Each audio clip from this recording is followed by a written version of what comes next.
voulais d'abord vous féliciter parce que vous êtes tous venus participer à une intervention, écouter une intervention dont je pense que la majorité d'entre vous n'ont absolument pas compris le titre. Qui sait ce que veut dire ce qu'on entend quand on parle d'Aparecida? Ok, c'est un vrai succès. Vous êtes 4. Vous pourrez venir demander des témoignages aux 4 qui ont levé la main. Ce n'est pas un mot japonais, me dit Nicolas. Donc déjà, je peux vous dire bravo parce que vous êtes venus, parce que vous faites confiance. Donc vous pouvez déjà vous applaudir les uns les autres.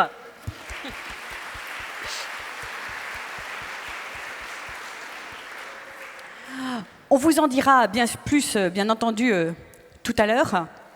Mais en fait, Aparecida est l'origine d'un des textes les plus puissants de ces dernières années, qui en tout cas nous inspire énormément le Père Paul, Nicolas et moi, qui est Evangelii Gaudium.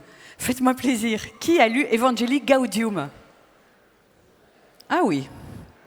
Donc on est passé à une dizaine, on a plus que doublé. Donc franchement, bravo à tous.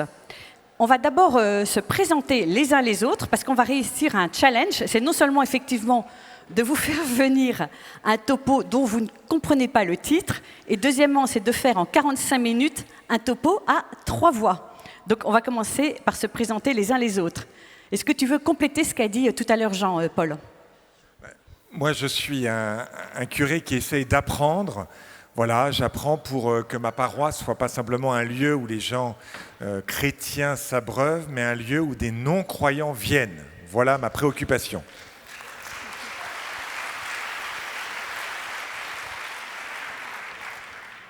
Donc moi, je m'appelle Nicolas de Chézel. Moi, depuis 15 ans, je suis totalement investi dans le développement des parcours Alpha, qui est vraiment une œuvre missionnaire fabuleuse.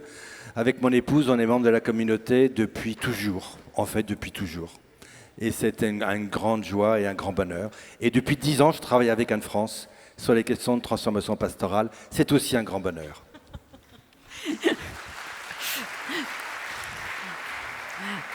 Merci Nicolas. Moi, je m'appelle Anne-France de Boissière. Joseph et puis Jean m'ont très bien présenté. Je voudrais juste vous dire quelque chose avant de démarrer, c'est que moi j'ai été profondément rejointe par l'homélie qu'a faite hier le père Étienne, parce que je suis arrivée hier soir, comme à chaque fois que j'arrive à Paray-le-Monial, en me disant pourquoi je suis ici? On a laissé nos 4 enfants, nos petits-enfants, et on est là tous les deux. Et en fait, j'ai eu la réponse dans l'homélie qu'a dite le père Étienne. Et moi, je suis arrivée pour la première fois de ma vie à Paray-le-Monial il y a 30 ans, dans un état de combat intérieur très fort, et ma vie a été transformée parce que j'ai fait la rencontre de Jésus durant une session de Paray-le-Monial et durant une homélie. Donc je vous souhaite à tous de vivre cette expérience incroyable, transformante et magnifique, de faire cette rencontre avec Jésus comme une personne. Et donc, on va commencer en vous disant quelques mots sur Aparecida, mais avant, je voulais à nouveau faire un petit sondage en live. Si je vous demandais combien, dans votre paroisse, il y a de paroissiens? Combien, me diriez-vous? On attend des chiffres. 600? 200? 1000? Alors, 60. Alors, on va vous expliquer durant cette intervention qu'une paroisse, c'est un ensemble paroissial, c'est un secteur paroissial, un territoire paroissial. Et j'espère de tout mon cœur qu'il n'y a pas 60 personnes sur votre territoire paroissial. Ce qu'a présenté le Père Paul quand il a présenté sa paroisse, c'est des lieux qui sont ouverts à ceux qui ne sont pas engagés dans l'Église. Donc j'espère que sur votre paroisse, je fais l'hypothèse que sur vos paroisses, il y a plutôt 20 000, 30 000, 40 000, 50 000 personnes, ou 10 000, que 60. Et c'est ça qu'on va vous présenter aujourd'hui, comment être cette paroisse intentionnellement missionnaire. Car l'Église a cette caractéristique qu'elle existe pour ceux qui ne sont pas là. L'Église existe pour évangéliser. J'ai une autre question à vous poser. Quand je vous dis le mot tableau, qu'est-ce que vous me dites? Peinture, Louvre, école. Moi, je vous répondrai Excel, puisqu'en ce moment, je fais des budgets. Donc, un même mot peut avoir des significations différentes selon le contexte où vous êtes. Si je vous dis le mot canard, qu'est-ce que vous me dites? Coin-coin? Loué. Merci Jean, je t'attendais une perche énorme. Vous pourriez aussi me dire canard. Et les enfants pourraient dire aussi le sucre qu'on plonge dans le café. Donc un même mot, plusieurs significations différentes selon qu'on est paroissien de Loué, selon qu'on est un enfant ou selon qu'on est un journaliste. Donc en fait, le sujet qu'on va aborder sur le sujet de l'intention, c'est ça. C'est-à-dire qu'on est tous la même vision d'un même terme. C'est vraiment, vous savez, quand on veut percer, on va plutôt utiliser un laser, c'est-à-dire que toute la lumière est concentrée. Et c'est ça qu'on va vous présenter. Sur le sujet de la mission, j'ai une autre question à vous poser. Combien, là encore Nicolas dira qu'il nous faut des chiffres, combien y a-t-il de gens non-croyants avec qui vous êtes engagés dans votre paroisse au service? Combien de non-chrétiens sont engagés à vos côtés dans des activités pastorales? Vous diriez combien? 0, 2, 3, 40. Donc, en fait, c'est tout le sujet qu'on va aborder aussi. Comment notre paroisse peut être missionnaire, c'est en travaillant avec des gens qui sont loin. Et je vais terminer par cette image que nous donne un pasteur dont Nicolas va vous parler, qui est le pasteur Rick Warren, qui dit que quand on veut pêcher, si on jette son filet auprès de la barque, on ramasse les poissons qui sont près de la barque. Si on le jette loin de la barque, on ramène les poissons qui sont loin de la barque, et en tirant le filet vers le bateau, on ramène aussi ceux qui étaient proches. Donc tout notre objectif, c'est d'être tourné vers ceux qui sont loin, ceux qui ne connaissent pas Jésus, qui n'ont pas cette chance incroyable de l'adorer, de le connaître et de cheminer avec lui. Nicolas, si je te demandais ce que c'est qu'Aparecida, qu'est-ce que tu me dirais? Alors, Aparecida, c'est une ville au Brésil. Une ville à 150 km au nord-est de Sao Paulo.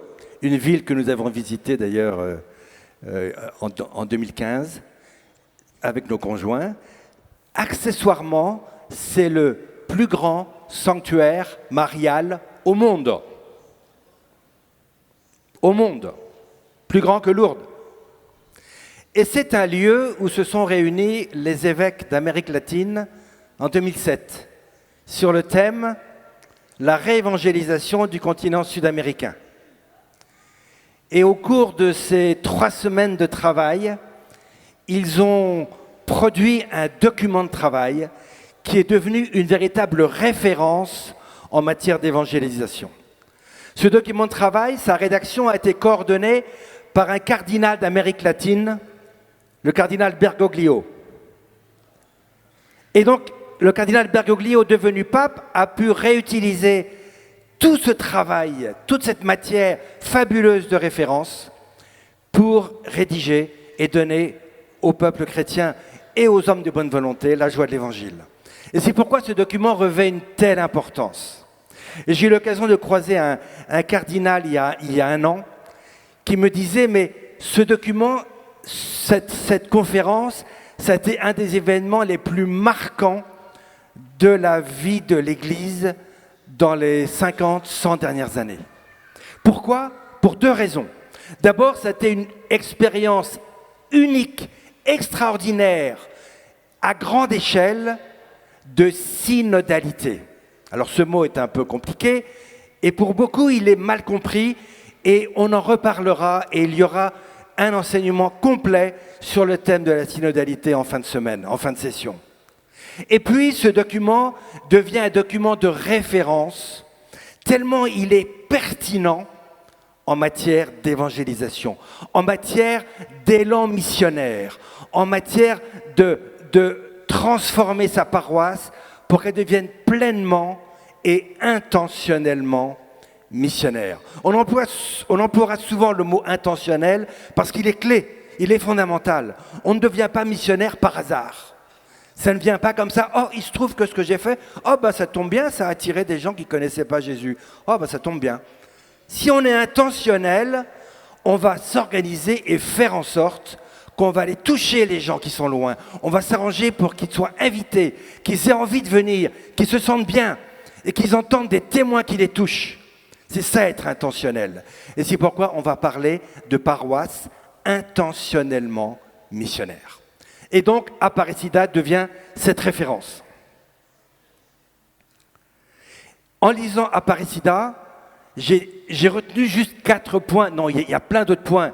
J'ai voulu partager avec vous 4 points importants. Premier point important, on est tous... On fait d'abord une expérience.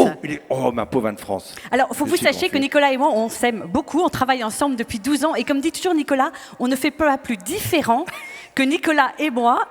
Il faut croire que la grâce est agissante parce qu'on fonctionne très bien ensemble, ainsi qu'avec le Père Paul. Je voudrais vous proposer une petite expérience pour que vous ayez le cœur ouvert à ce que les 4 points que Nicolas va vous présenter. En fait, je vais vous proposer de revivre ce moment où, pour certains d'entre vous, ils ont rencontré Jésus, où vous avez su expérimenter que Jésus était une personne. Et je vais vous proposer de le partager. Je pense que parmi vous, il y en a qui n'ont pas fait cette expérience. Mais si vous êtes là ce matin, en présentiel ou par visio, c'est que vous avez expérimenté Dieu agissant. Ou, à minima, vous avez expérimenté l'amour. Et quand on expérimente l'amour, on expérimente Dieu, car Dieu est amour. Donc, je vais vous demander de vous mettre en binôme. Alors, je vais créer 30 secondes de pagaille. Est-ce que ceux qui peuvent témoigner de cette rencontre avec Jésus, qui disent « Mais oui, moi j'ai fait cette rencontre personnelle avec le Christ », peuvent avoir la gentillesse de lever la main. Alors, je vais vous demander de garder la main levée, et ceux qui se disent « En fait, cette expérience, je ne l'ai pas faite » ou « Je ne suis pas sûre de l'avoir faite », vous allez plutôt vers quelqu'un qui peut témoigner de ça. Donc, on va faire des binômes où l'un a fait cette rencontre et l'autre ne l'a pas faite, ou se dit « Mais est-ce que c'est même possible de la faire ?» Donc, des binômes. Et chacun d'entre vous, pendant 2 minutes, va juste partager. Celui qui a fait sa rencontre avec le Christ va dire « Voilà ce qu'a été ma rencontre avec Jésus ». Et puis l'autre va l'écouter, va dire moi je suis là parce que j'ai vu Dieu à l'œuvre, ou parce que je sais que j'ai expérimenté l'amour, et Dieu est amour. On va juste prendre quelques secondes là pour invoquer le Saint-Esprit. Donc Saint-Esprit, je te demande vraiment de venir ouvrir nos cœurs durant ce temps de partage en binôme. Viens, Esprit Saint, tu es le bienvenu ici. Amen. Donc, je vous propose 30 secondes de pagaille. Ceux qui ont levé la main parce qu'ils peuvent témoigner de cette rencontre, vous avez la gentillesse de relever la main. Et ceux qui se disent, franchement, je ne le sens pas trop, ce truc, vous allez plutôt vers ceux qui peuvent témoigner de ça. Donc, vous vous levez et on fait la pagaille pendant 30 secondes.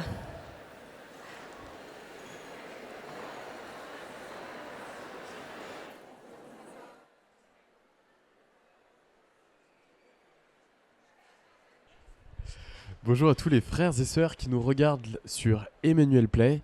Alors vous aussi, n'hésitez pas à vous partager vos témoignages dans les commentaires, votre rencontre avec le Christ, pour en faire profiter un plus grand nombre. Merci à vous.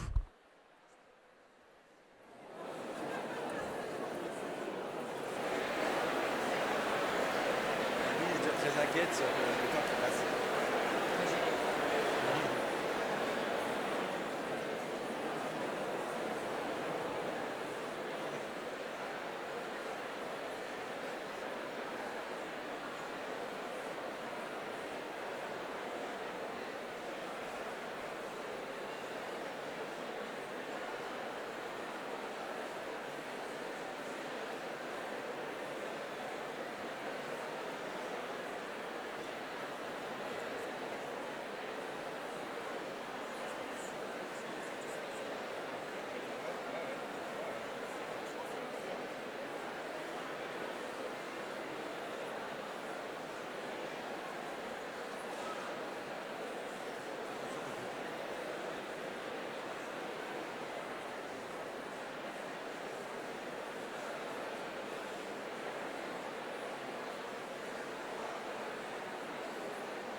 Encore 2 minutes.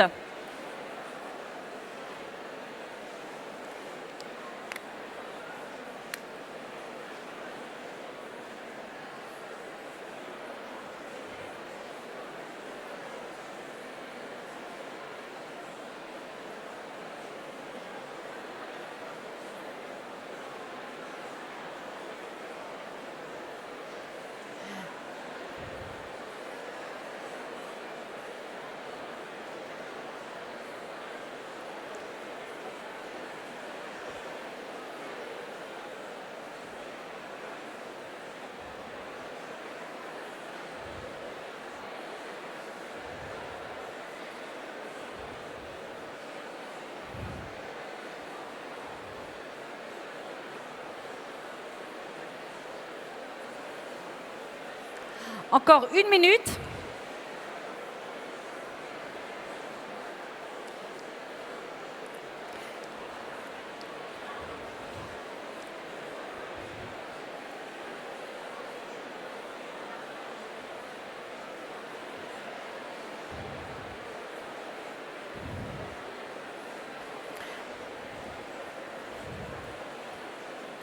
Et maintenant, je vous propose de vous rasseoir.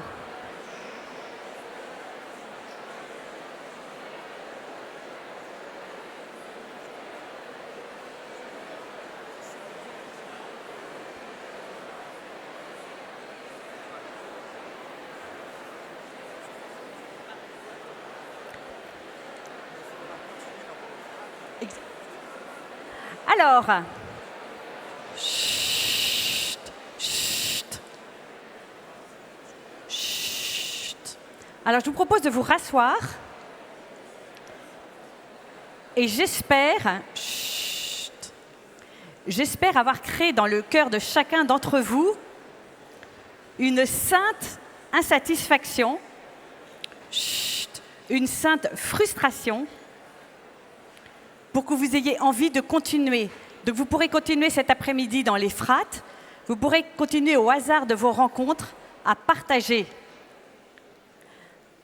Est-ce que vous savez ce qui s'est passé là pendant les 5 minutes d'échange? Vous avez eu une démarche en binôme extrêmement intentionnelle. Premièrement, vous avez développé cette relation à Dieu en priant, quand nous avons invoqué l'Esprit Saint. Puis, vous vous êtes mis au service de l'autre en l'écoutant. Puis, vous avez développé une attitude de fraternité. C'était beau de voir vos visages souriants. À deux, vous formiez une petite communauté. Vous avez également grandi en maturité parce que vous avez appris à donner un témoignage. Et puis, vous avez été également dans une démarche d'évangélisation, puisque vous avez témoigné de Jésus, de Dieu, vivant, présent, agissant dans le monde. Donc en fait, vous êtes tous ici, et on va revenir dessus, des disciples missionnaires. Donc vous avez vécu ces 5 intentions pastorales, ces 5 intentions missionnaires puissantes. Et maintenant, ce que je vous propose, c'est qu'on vous dise quels sont les 4 points clés auxquels est appelé un chrétien. En fait, je vais surtout montrer ce qui m'a particulièrement touché dans le document d'Aparecida, qui ont permis de structurer toute cette démarche intentionnellement missionnaire. Le premier point qui m'a beaucoup frappé, c'est tous ces paragraphes qui nous rappellent qu'on est tous appelés à la mission. On est tous appelés à la mission, ce n'est pas réservé aux experts. On est tous appelés à la mission par notre baptême. Ce n'est pas un scoop, ce n'est pas nouveau. On le sait, mais est-ce qu'on le vit? Est-ce qu'on prend vraiment conscience qu'on est appelé à être missionnaire, à être ambassadeur du Christ, à être porteur de cette bonne nouvelle dont on est dépositaire?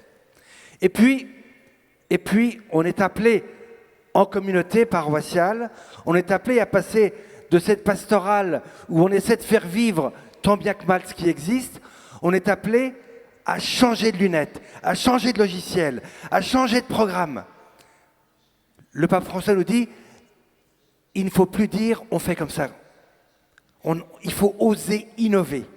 Oser passer à une pastorale missionnaire au lieu d'une simple pastorale de conservation et de maintenance. Les mots sont rudes, mais est-ce qu'on est prêt à changer? Est-ce qu'on est prêt à tout changer? Est-ce qu'on est prêt à arrêter des tas de choses qui peut-être ne sont plus pertinents, ne sont plus adaptés et consomment finalement des ressources et de l'énergie, alors qu'il s'agit d'être intentionnellement missionnaire vers ceux qui ne sont pas là, justement, ceux qui sont dehors, qui ne participent pas à notre petit groupe. Et puis, on est appelé à être disciple missionnaire. Être disciple, c'est-à-dire à se former en permanence. Un disciple, c'est un apprenti. Il regarde le maître, il apprend tout du maître. Nous sommes tous ici disciples de Jésus. On apprend tout de Jésus, on regarde comment Jésus agit et on veut faire comme lui. Et il nous apprend à aimer, à pardonner.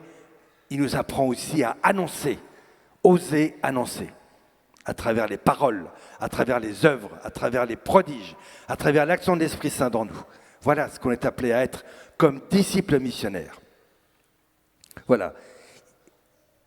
Il y a ce verset, cette phrase extraordinaire de la joie de l'Évangile, pardonne-moi Paul si je grignote un peu ton domaine, cette petite phrase, moi qui m'a bouleversé le cœur, mais littéralement bouleversé le cœur, et je la cite souvent quand je prends la parole, et je la relis souvent. Cette petite phrase tout simple, une personne qui n'est pas convaincue, enthousiaste, sûre et amoureuse ne convainc personne.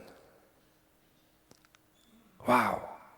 C'est fort les mots, hein? Les mots du pape François. Convaincu, enthousiaste. Convaincu, c'est qu'il n'y a plus de doute. Il n'y a plus de doute, ma vie a été transformée, ma vie a été changée. Enthousiaste, c'est-à-dire inspiré, habité par l'Esprit Saint. Et c'est un feu qui rayonne et qui se voit et qui s'entend. Je suis sûr, ça veut dire que je suis prêt à répondre aux questions, à répondre de Jésus. Et puis je suis amoureux. Parce que lui, le premier, il est amoureux de moi. Ça a été dit et redit encore hier, c'est dit et redit à chaque Eucharistie, c'est dit et redit dans tous les versets de la Bible. Jésus est amoureux de nous et on est appelé à l'aimer et à nous laisser aimer. Voilà. Donc, deuxième point que j'ai retenu, c'est que, alors c'est peut-être pas tout à fait ajusté sur le contexte européen, mais ça nous fait réfléchir quand même. Les personnes qui sont déçues, en général, elles sont déçues parce qu'elles vivent au sein de la communauté plutôt que parce qu'elles croient. Elles sont déçues parce qu'en fait, au sein de la communauté, elles attendent qu'on leur propose une conversion forte, une rencontre personnelle forte qui va bouleverser leur vie, qui va tout changer. Et puis, elles s'attendent à ce qu'on leur propose une vie communautaire forte, un vrai sentiment d'appartenance. C'est facile pour moi de parler de sentiment d'appartenance. Je suis dans la communauté depuis plus de 45 ans. Et je sais que dans une communauté, être dans une communauté, c'est reconnaître qu'il y a des engagements mutuels, des devoirs mutuels. On s'engage mutuellement à prier, à se soutenir, à se nourrir, à se former, à contribuer. Et dans nos paroisses, et dans nos communautés paroissiales, est-ce qu'on a ce sentiment d'appartenance? Est-ce que je me sens partie prenante, impliquée? Ou est-ce que je vais juste prendre et consommer? Voilà, donc ce genre de déception. Et puis la déception de se dire, mais je ne reçois pas les formations dont j'ai besoin pour grandir. Et ceux qui viennent, on ne leur donne pas l'occasion de grandir. On reparlera de la formation tout à l'heure encore. Deuxième grand point qui m'a touché, la paroisse est appelée à être communauté de communautés. C'est une formule qu'on trouve dans la joie de l'Évangile et qui est largement développée dans le document d'Aparecida. On est appelé à former ces fraternités paroissiales, ces petits groupes, appelez-la comme vous voulez, groupes de liaison, fraternités, cellules paroissiales, communautés de base, peu importe. Ce groupe de chrétiens, 10, 12, 15, qui va cheminer, se retrouver régulièrement, tous les 15 jours, pour vivre l'Évangile ensemble. Il y a une capacité forte d'accueil, de témoignage et de croissance. Et le pasteur Rick Warren, donc le pasteur de cette belle grande église baptiste en Californie, a cette belle phrase.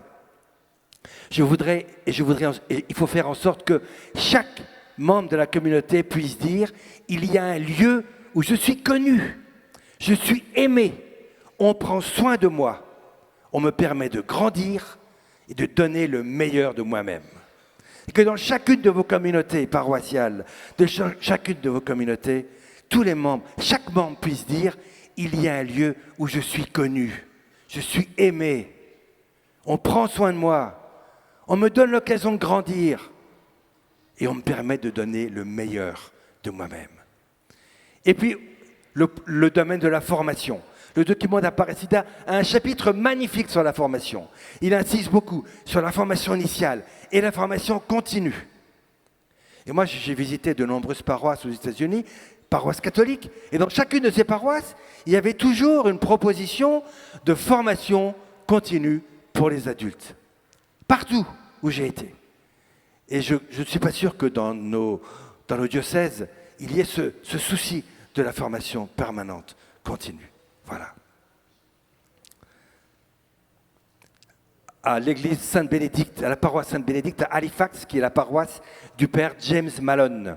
Le père James Malone, c'est un prêtre catholique, un curé catholique, qui a tout compris de la pastorale missionnaire intentionnelle.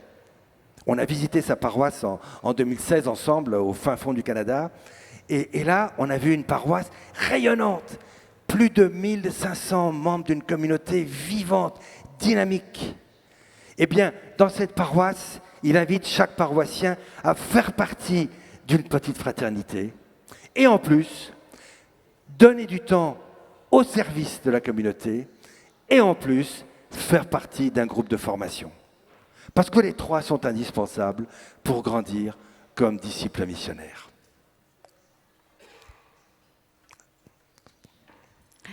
Merci Nicolas. Donc comme le dit Nicolas, ce que présente Nicolas, c'est des voyages, des expériences. Donc là, on voulait juste vous faire vivre une petite expérience et ce sera intéressant après d'avoir peut-être le témoignage aussi du Père Paul.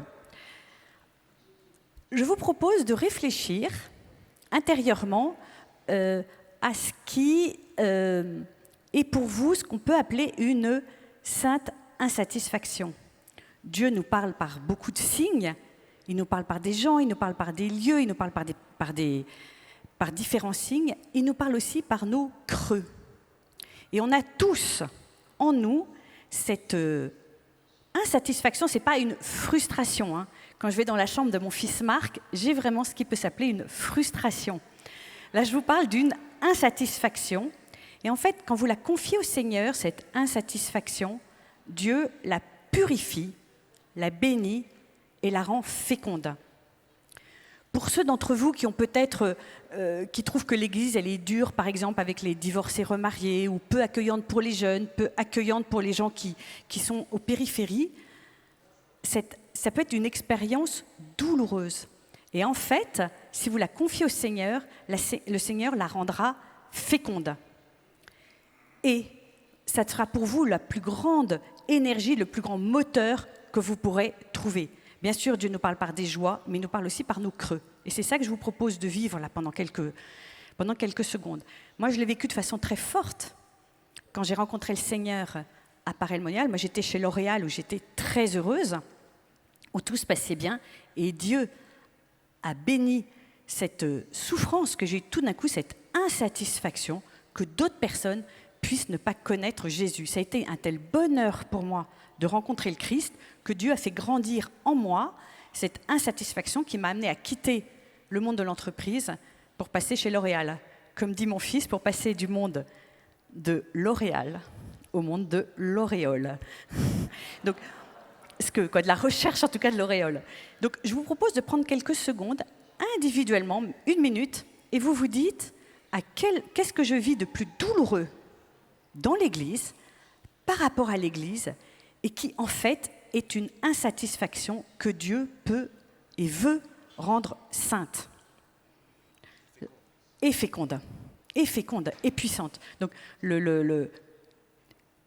donc ça peut être différent, ça peut être en fonction de votre état de vie, en fonction de ce que vous avez vécu. Pour ceux qui, une fois, ont vécu ce que décrit Nicolas, quelquefois la difficulté d'être accueilli dans une communauté catholique, ou au contraire, la difficulté à quelquefois avoir un sentiment peut-être d'emprise, quoi. Peu importe. En tout cas, ce qui est important, c'est de voir comment, quand vous confiez cette souffrance au Seigneur, le Seigneur la rend puissante et féconde. Je pensais à une jeune femme qui me disait, c'est durant ce temps-là, en 1 minute, que j'ai compris pourquoi Dieu avait accepté que mon père meure quand j'avais 5 ans. C'est qu'elle dit, en fait, ça me donne une tendresse pour les gens qui vivent des situations familiales différentes de ce qu'on peut vivre, qui peuvent se sentir à certains moments à la marge. Elle dit, j'ai ce cœur parce que Dieu a fait de ma souffrance une bénédiction, une fécondité. Donc on se prend juste 1 minute où vous dites, c'est quoi cette insatisfaction que Dieu veut et va rendre sainte et qui va faire de vous des moteurs de l'évangélisation, de la mission, de la croissance de l'Église, qui fera de vous des chrétiens intentionnellement missionnaires. 1 minute pour ça.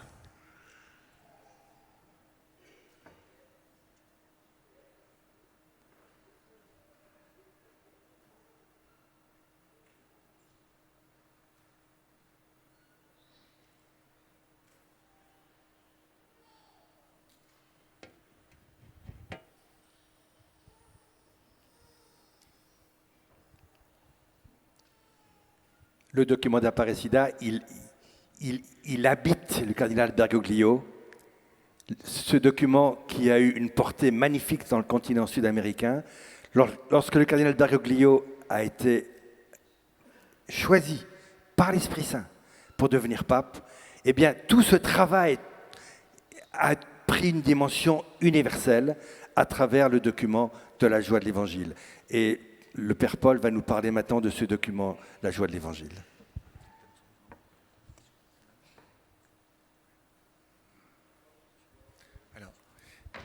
Donc, ce document, il est en fait hyper simple. Il a été écrit donc en 2013, ça va faire bientôt 10 ans, là en novembre 2023, on va fêter les 10 ans. Moi, mon but, si vous voulez, c'est de vous donner un petit peu le goût pour que vous puissiez le lire. Il est accessible soit sur Internet, soit vous l'achetez à la librairie. Alors, je voudrais faire le lien entre Aparecida et la joie de l'Évangile. Nicolas a parlé de la rencontre du Christ. C'est toujours la même chose. Hein. Vous voyez, le pape François, alors je vous dis ça au numéro 8. Il dit ceci, c'est seulement grâce à cette rencontre, ou nouvelle rencontre avec l'amour de Dieu, qui se convertit en heureuse amitié, que nous sommes délivrés de notre conscience isolée et de l'autoréférence. On se regarde, quoi, le nombril. Nous parvenons à être pleinement humains quand nous sommes plus qu'humains, quand nous permettons à Dieu de nous conduire au-delà de nous-mêmes pour que nous parvenions à notre être le plus vrai. Là se trouve la source de l'action évangélisatrice. Parce que si quelqu'un accueillit cet amour qui lui redonne le sens de la vie, comment peut-il retenir le désir de le communiquer aux autres ? Donc normalement, il n'y a pas quelqu'un qui a rencontré, ce que dit le pape François, l'amour de Dieu, il le communique. Alors, la question par rapport à la rencontre du Christ, moi je me dis toujours, la question que je me pose pour ma paroisse, c'est est-ce que, en fait, ma paroisse, le lieu où je suis, permet cette rencontre du Christ ? Comment ? Et est-ce que j'arrive à être précis ?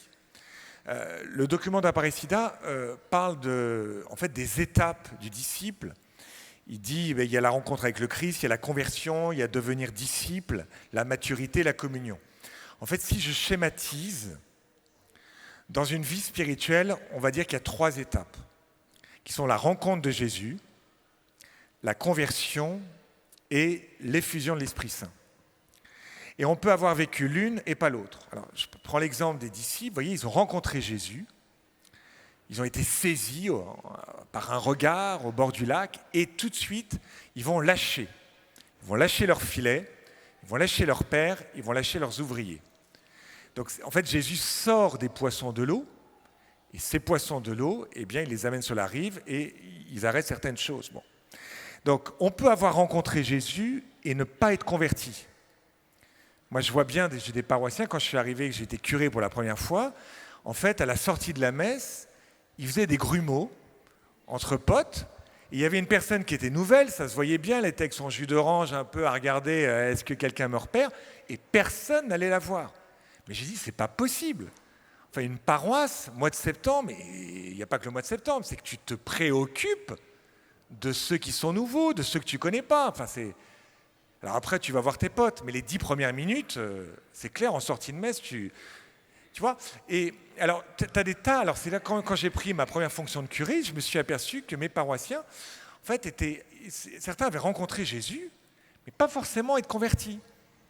Je leur disais, tiens, est-ce que vous pourriez nous aider pour les ados une fois par mois, le vendredi soir, une fois par mois? Alors écoutez, mon père, on veut bien vous aider. Vendredi soir, une fois par mois. Vendredi, c'est notre soirée pote. Donc là, on ne peut pas vraiment. Mais samedi soir, si vous voulez, hein, même plusieurs fois par mois, ou jeudi soir. Non, les jeunes, ils se rencontrent le vendredi. Donner, vous voyez, son surplus, facile, mais la conversion suppose de donner son nécessaire. Donc, pourquoi on prépare des gens au baptême? Ça dure 2 ans. Pourquoi ça dure 2 ans? Parce qu'il faut se convertir. Il faut lâcher des idoles, faut, je sais pas quoi, si je suis en couple, je suis pas encore marié, il faut que je commence à cheminer vers le mariage ou que je vois clair là-dessus, etc., etc. Donc ça, c'est la deuxième chose. Est-ce que, vous voyez, ma paroisse, elle permet, le lieu où je suis, ma communauté, de vivre des étapes de conversion? Moi, je faisais un parcours en paroisse, parcours Saint-Marc, là, et puis je disais, il y a un week-end. Et les gens même signaient, parce que je me suis fait avoir la première année, la deuxième année, j'aurais dit, je m'engage à venir à toutes les soirées et à venir au week-end. 15 jours avant le week-end, là, je reçois un mail, bonjour Père Paul, écoutez, voilà, on voudrait vous dire simplement pour le week-end, on ne pourra pas venir, mais votre parcours est vraiment super, quel talent, vraiment vous êtes formidable. Hein. Union de prière. Alors, quand j'ai ça, là j'ai quoi? J'ai un poisson qui veut revenir à la mer. En fait, le week-end, c'est clair que c'est un week-end, on va autour du Saint-Esprit de la mission, la personne peut basculer. Donc si je ne vais pas rattraper mon poisson en lui disant « Oh, tu remontes là sur le rivage, là. » C'est beaucoup plus agréable un poisson qui est dans l'eau. Hein. Non, tu remontes sur le rivage, et alors qu'est-ce qui se passe? Alors j'ai pris ma voiture, j'ai été les rencontrer au bout d'1 heure. En fait, notre problème, c'est que ce week-end, il y a notre petite, on ne sait pas trop, on ne va pas laisser les enfants et tout seul. Évidemment. Mais votre petite, elle est copine avec l'autre, et l'autre, elle habite à 300 mètres, là, je crois. Ah oui, c'est vrai qu'ils sont copains, ils vont à l'école ensemble. Peut-être que... Et finalement, la copine, elle a été dans l'autre famille, ils sont venus au week-end, et ils ont vécu une expérience super. Mais si j'avais répondu par mail, écoutez, c'est pas grave, union de prière, tant pis, vous voyez, il n'y avait pas de conversion. Donc quelles sont, vous voyez, les étapes que mes proches, et on est tous gardiens de son frère, on n'est pas tous curés, mais mes proches doivent vivre. Pour ça, pas simplement être dans une pastorale, comment dire, une paroisse où je vais chercher, ah tiens, il y a une bonne conférence, ça me plaît, il y a ça me plaît, ça me plaît. Les gens font du shopping, hein. Non, mais Jésus, c'est pas avec ça ses disciples. Il leur dit, vous n'allez pas faire du shopping, vous venez avec moi, vous me suivez, et puis il y aura peut-être la super conférence du prédicateur, vous ne viendrez pas parce que vous écouterez le pauvre groupe de partage ou le pauvre curé qui fait... Mais en fait, le fait d'être ensemble dans un processus. Voilà. Et ensuite, il y a l'effusion de l'Esprit Saint qui est la 3e étape. C'est-à-dire, vous pouvez avoir rencontré Jésus, converti, vous lâchez des trucs, vous êtes engagé au conseil pastoral, je sais pas quoi, ouais, il faut se donner et tout, mais en fait, ça brûle pas. Hein? Si vous voulez, c'est curieux, mais vous n'avez pas le feu, vous n'avez pas envie d'évangéliser, vous n'êtes pas... Non. Et c'est exactement la situation des apôtres. Hein. Les apôtres, après 3 ans de catéchèse, la dernière parole du disciple dans l'évangile de Marc, c'est « Je ne connais pas cet homme ». Quand même, ils ont fait le meilleur prédicateur, hein. Il s'appelle Jésus-Christ. Pierre dit « Je ne connais pas cet homme » à la servante qui lui dit « Mais écoute, ça m'intéresserait, moi, de connaître un peu qui est ce Jésus. » Il n'arrive même pas à prononcer le nom de Jésus. Ouais. Et donc, en fait, il manque l'effusion de l'Esprit Saint. On peut avoir fait toutes les catéchèses qu'on veut, avoir fait les ruptures comme un bon scout qui dit « Ouais, j'arrête ça, tout ça, vous voyez, et je me lève la nuit pour adorer 1 heure, voilà. » On peut avoir tout fait, mais s'il n'y a pas le Saint-Esprit, en fait, ça ne part pas. Et à partir de la Pentecôte, les disciples vont partir en mission. À partir de la Pentecôte, c'est curieux, mais tout d'un coup, les paroles de l'Écriture leur remontent à la mémoire, etc. Ça prend feu. et la prédication est forte et puissante. Vous voyez, dans l'Évangile, vous avez le jeune homme riche, Marc chapitre 10, il a rencontré Jésus, mais il n'arrive pas à lâcher. Son problème, c'est l'argent. Et donc, il ne suit pas Jésus. Les disciples, eux, ils ont lâché leur filet, ils ont rencontré Jésus, mais ils n'ont pas la Pentecôte. Est-ce que nous permettons, là où nous sommes, nos paroisses, nos lieux, de vivre la rencontre de Jésus? Comment? La conversion, comment? L'effusion de l'Esprit Saint, comment? Un deuxième point que je voudrais, parce que reprendre de la joie de l'Évangile, dans la dernière minute qui me reste, c'est la question en fait du kérygme. C'est-à-dire que le pape François, il en parle beaucoup. Il dit ceci, numéro 164, nous avons redécouvert le rôle du kérygme sur la bouche du catéchiste, ça veut dire de chacun d'entre nous. Revient toujours la première annonce, Jésus-Christ t'aime, il a donné sa vie pour te sauver, il est vivant à tes côtés chaque jour pour t'éclairer, pour te fortifier, pour te libérer. Le kérygme, pour le pape François, c'est de dire aux autres, Jésus-Christ t'aime, il a donné sa vie pour te sauver, il est vivant à tes côtés pour t'éclairer, pour te fortifier. La personne, vous lui dites ça. Elle vous dit quoi? Vous dites Jésus-Christ m'aime, il est vivant à mes côtés, etc. Mais je ne vois pas comment il est vivant à mes côtés, là. Il me libère. Moi, il ne me libère pas du tout. Il m'éclaire, je ne vois rien du tout. Mais comment, explique-moi, toi, dans ta vie, comment il te libère, comment il est à tes côtés, comment? Vous voyez, ce qu'on a fait au début de l'enseignement, c'est exactement ça. C'est-à-dire que quand le pape François dit « vous allez annoncer le kérygme », c'est-à-dire Jésus-Christ t'aime, la personne va vous dire « je n'y comprends rien », mais toi, tu vas me dire comment il t'aime, tu vas donc témoigner. L'évangélisation, c'est d'abord un témoignage. Les gens, ils veulent des histoires, ils veulent qu'on les aime, c'est la première chose. C'est-à-dire qu'on rejoigne leurs besoins. Si vos paroissiens, leurs besoins, c'est que leurs enfants ils soient vraiment pris en charge pendant la messe et que, je ne sais pas quoi, ils ne s'en sortent pas dans l'éducation, faites pas un truc sur la Trinité ou je ne sais pas quoi, faites un truc sur l'éducation. Ça va rejoindre les parents, c'est ça qui les intéresse. Dans la paroisse, ce n'est pas le truc sur la Trinité, d'accord? Donc, quel est le besoin de l'autre? Et puis, ils attendent des histoires, c'est-à-dire, dis-moi, parle-moi comment Jésus est rentré dans ta vie. Et si ça s'est passé pour toi, alors ça pourrait se passer pour moi. C'est ça le rôle du témoignage. Amen. Amen. Voilà. Un mot de conclusion, Nicolas.